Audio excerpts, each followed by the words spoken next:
it's me, your buddy Dave, the host of the Dark Stuff channel here on YouTube.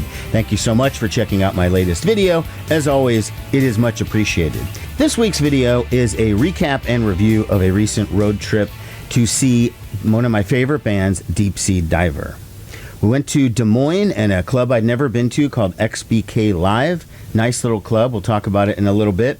I've been a fan of Deep Sea Diver since I first heard them with this album called Secrets from 2016.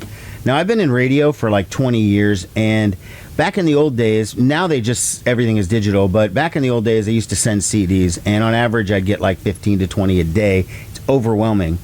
I feel out of fundamental fairness that I at least have to give every CD at least a try, at least one track. I hadn't heard of Deep Sea Diver when I got that CD, but I popped it in and was immediately like, whoa, what is this?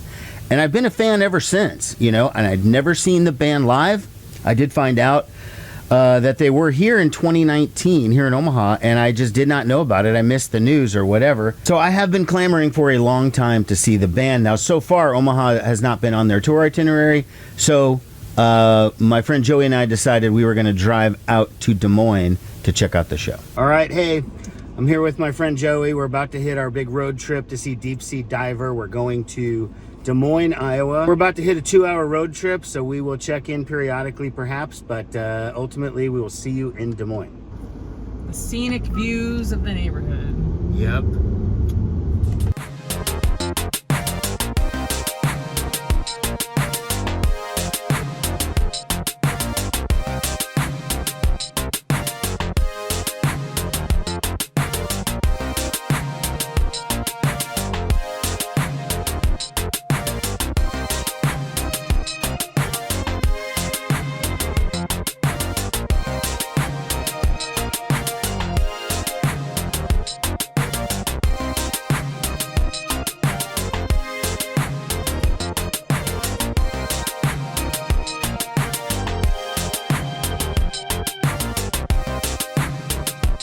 See a little bit of the beautiful Iowa countryside or whatever. Like, it is a pretty boring state. So is Nebraska. I'm not trying to brag or anything. So we hit Des Moines about 6:30 or so. We heard the show was going to start at 7.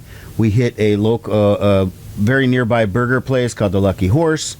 We came back in time to catch most of the set of the opening act of a woman named Meernaa.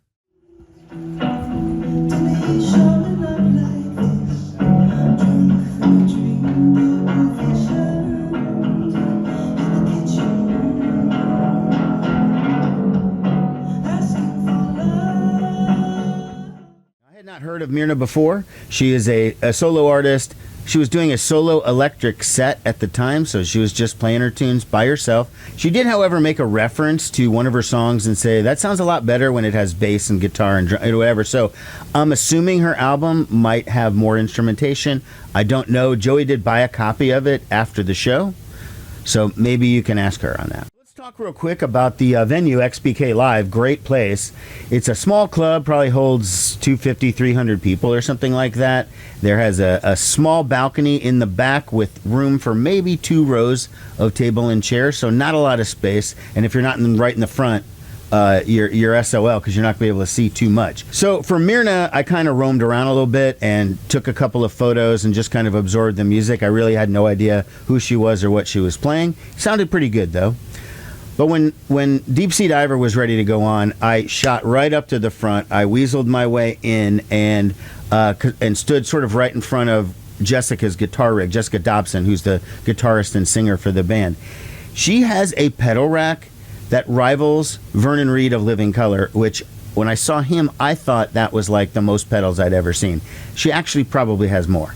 Try and restrain myself from saying the word incredible or amazing or I loved this, okay, because I loved this show so much. I was so happy when they walked on stage. I mean, it's like when you've been waiting to see a band for a really long time and you finally get the opportunity, and this is in a club, so I could get right up front, right next to the artist, as opposed to nosebleed seats at some arena or something like that. So I was just loving it. Baby's got a billboard heart, says please don't revive. I would take all over it, but I'm afraid if I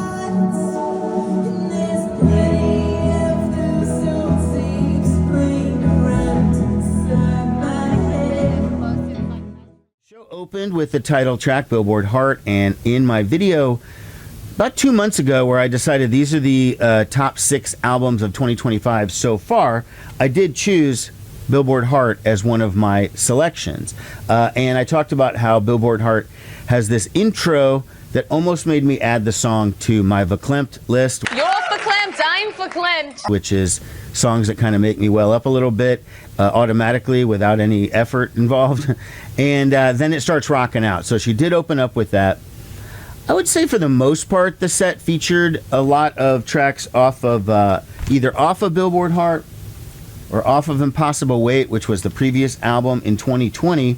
And by the way, when she was talking to the crowd at one point and said, yeah, it's been a long time since we've been to Des Moines, probably since 2019. And I thought, same time they were in Omaha was 2019.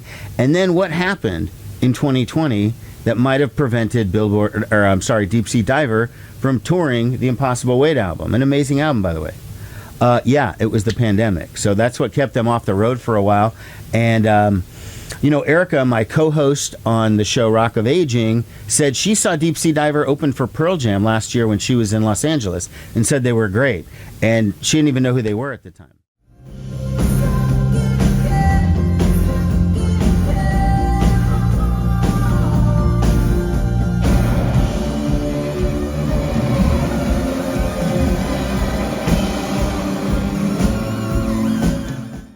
Before the show, I was standing up in the front, kind of chatting it up with people. Everybody seemed really nice. There was one guy and his wife who were standing near me who explained how they got into Deep Sea Diver. And they said they were on vacation in Seattle. And Deep Sea Diver, who they didn't know, was playing at a club like a couple doors down from their hotel. And they just decided, yeah, what the heck, let's go.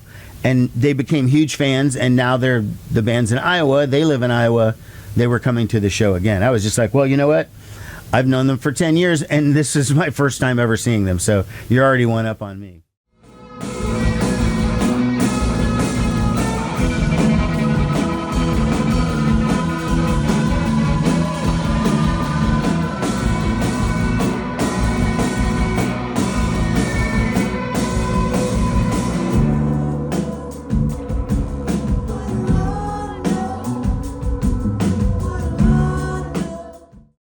Was fantastic from start to finish. I mean, it was just great song after great song after great song. And she said something about this one's for the older fans or whatever. And she did play an older song, but I wasn't sure what it was. And I tried checking Setlist FM, and the show was not listed. So I already knew that Jessica Dobson was an amazing guitar player. She's been a session musician in the past. She's toured with people like Beck and everything. So she has chops. But until you see it in person, you just have no idea. Like, she was doing this awesome stuff, and it was like effortless to her,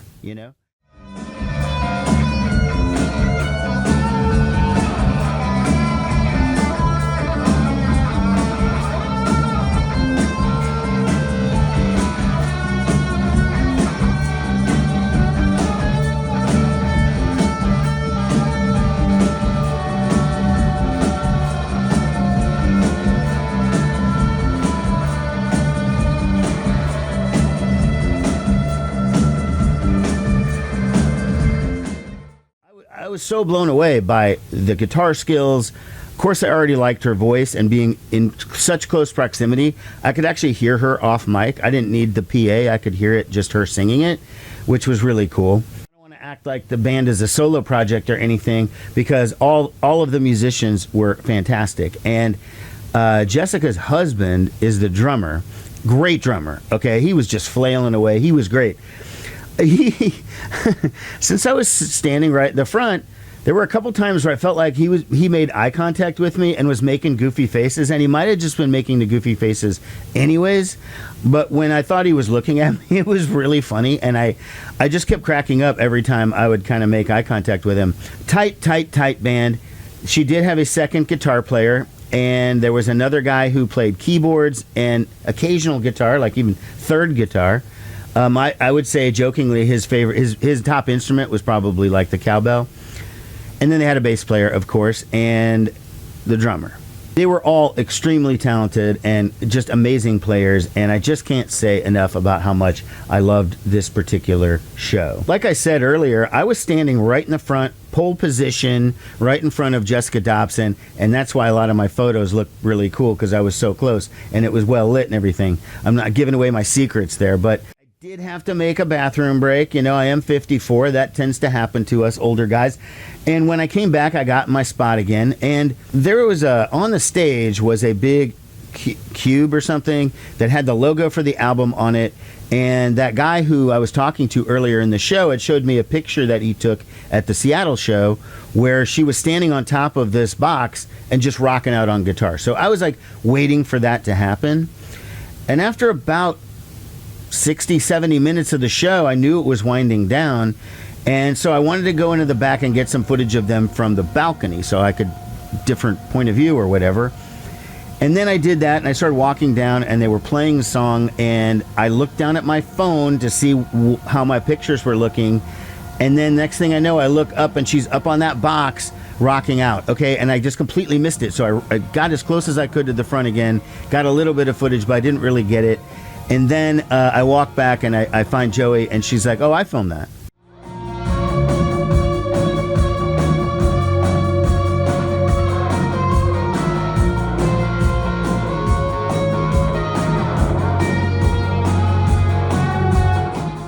As soon as the show was over, we both kind of booked over to the merch table, took care of business there, and then immediately hit the road. That was incredible. I mean, we just walked out of the club being like, that was fucking awesome. Like, I don't even know, wow, I don't even know how to describe it. I mean, it was what I was expecting and then some. It was a great rock and roll show. Like, just hands down from start to finish.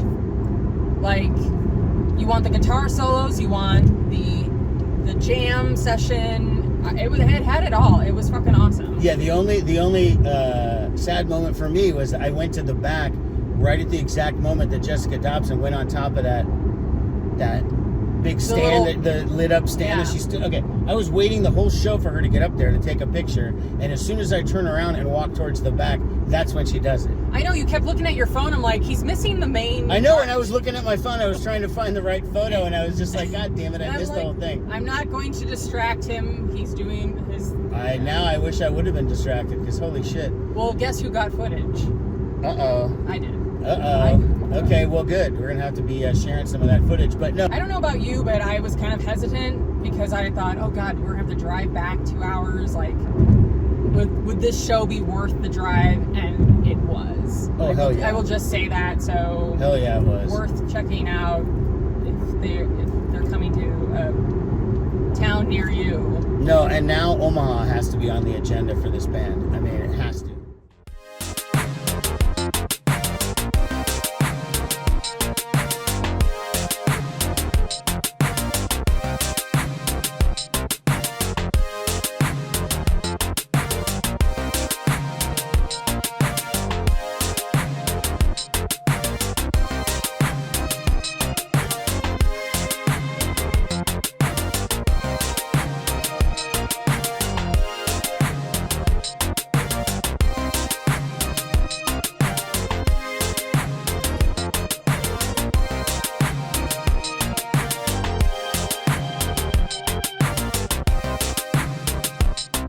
So we got back by midnight, actually. It wasn't even that bad. I drove like 100 miles an hour or something. Kidding. And I got home, and there was no way I was going to go to sleep. I mean, first of all, I drank a huge Mountain Dew so I wouldn't fall asleep in the car. And then, of course, it kicked in right when I got home when I needed to go to sleep. So I was up till about 3 looking through my photos and videos and stuff from the show. And all I know is that, number one, Deep Sea Diver has to come to Omaha because I don't want to have to drive that far to see them again. I would, though. And secondly, this album, I mean, the album just leapfrogged into the #1 position for Best of 2024. After seeing most of it played live, it was just incredible. Now, granted, I'm doing this video at the end of July. Other shit could come out. I don't know. But I'm already saying that's an early leader for number one. Just my advice, do not sleep on Deep Sea Diver. Whether they're the opener or the headliner or whatever it is, they still have more tour dates. I'll put their website link down below in the show notes. Check it out. And if they're anywhere near you, at least within a 2-hour drive, I would make an effort to do it. Thank you so much for watching, everybody. This has been The Dark Stuff. Take care. Bye-bye.